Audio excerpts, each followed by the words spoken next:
Hello, my name's Charles Lastic. I'm the Managing Director of Blue Bond Tax Planning.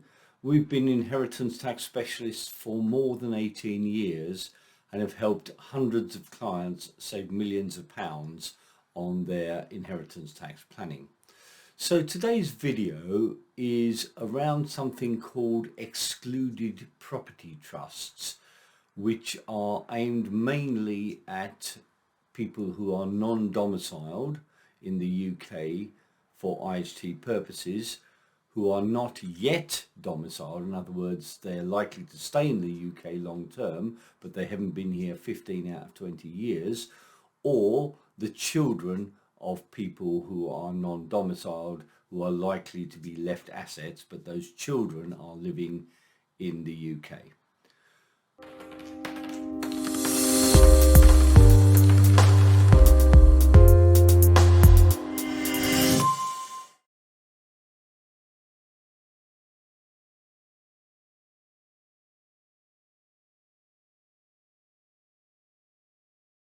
Hello and welcome back. So what exactly is an excluded property trust?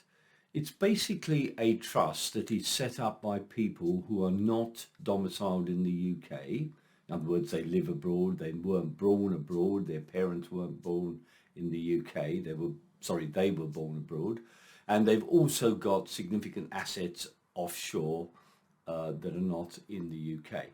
The other people it applies to, who is people who are looking to come to live in the UK, or who are not been born in the UK but have been here less than 15 out of 20 years. So after 15 out of 20 years you're deemed domicile, and therefore all of your worldwide assets are liable to UK inheritance tax. So if you've been here less than 15 years, you weren't born in the UK, it's worth considering this for assets that are non-UK assets.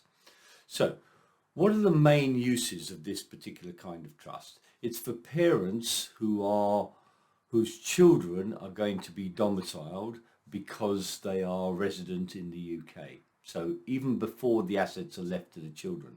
If they leave assets directly to those children, adult children, will be liable for UK inheritance tax because it will be as part of their estate and their assets, and therefore there's no protection mechanisms in place.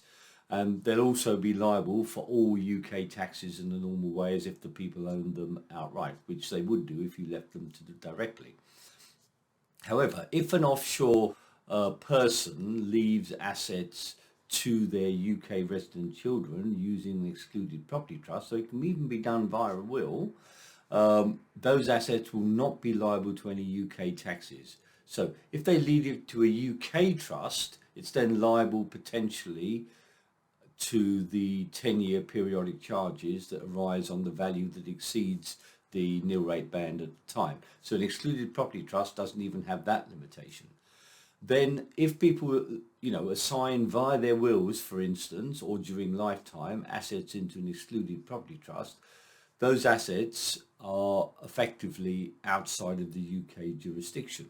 Then their UK resident children can borrow the capital and the income out of those trusts, and it's not liable to UK taxes because it's effectively a borrowing of the assets that don't belong to them. They belong to the offshore trust.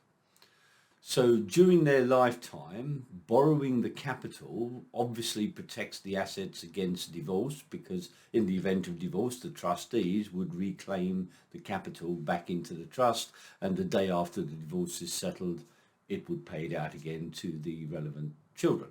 So there's protection in that way.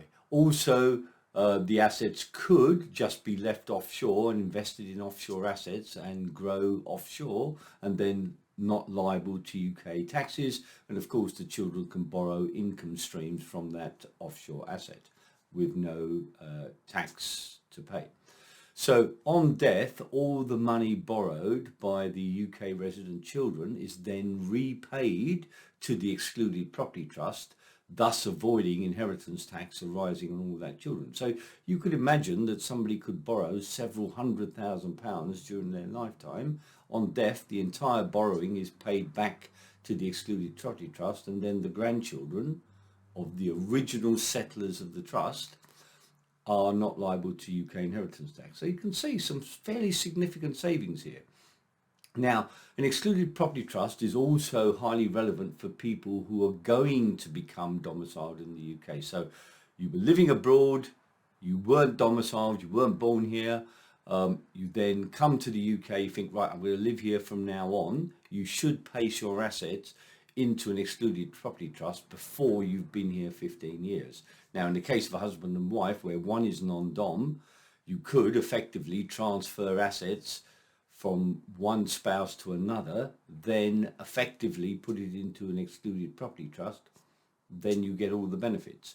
So the assets can then even be borrowed by the settlers during their lifetime. Now that's not possible in a UK trust because of the rules around UK trust, but this isn't a UK trust, this is an offshore trust with offshore trustees. So the money can be borrowed by the people putting the money into trust. So for instance, we've got a client moving from Australia, he's put £500,000 or so into an excluded property trust. When he comes into the UK, he's then going to borrow the money from the excluded property trust, buy himself a house. Sure, the growth in the house is going to be in his estate, but the capital of 500,000 will never be in his estate for UK inheritance tax purposes should he decide to live here permanently and be here more than 15 years. Okay, so capital already is, as I said, repayable back by the people borrowing the money, and therefore the inheritance tax saving will arise because the capital is not part of the estate. So basically, for non-domiciles with significant assets held offshore, excluded property trusts should definitely be considered as part of their financial planning because of the huge tax savings and the capital protection provided. Again, you need an experienced practitioner to help you with this kind of work. It is relatively complex, and there are different jurisdictions that you would use for your offshore trusts. And again, we would want to advise you in that particular scenario. Okay, so that's excluded property trusts. Hopefully you found that useful. Thanks for listening, and bye for now. Bye.